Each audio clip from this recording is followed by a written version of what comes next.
You may know Dodge City for its infamous history as being home to several Wild West cowboys.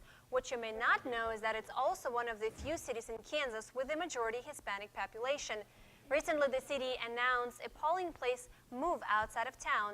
KUJH News reporter Cassidy Ragland tells us how that could affect the vote. Cassidy?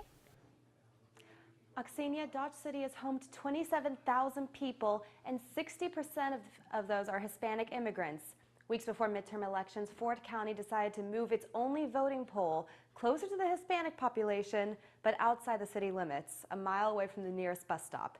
KU freshman Jeremy Garcia believes politicians are trying to stifle the Hispanic vote, but KU alumni Kale Morrow thinks it's simply an issue of space.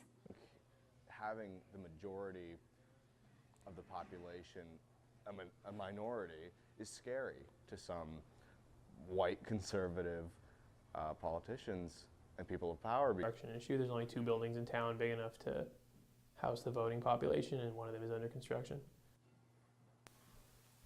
Last non-presidential election, 17 of the 60% Hispanic population voted in Dodge City. That's below the national average of Hispanic votes, 27%.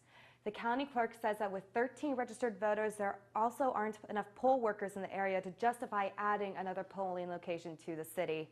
Both Garcia and Morrow say they are registered to vote and will be doing so on November 6th. Live from the newsroom, Cassidy Ragland, KUJH News.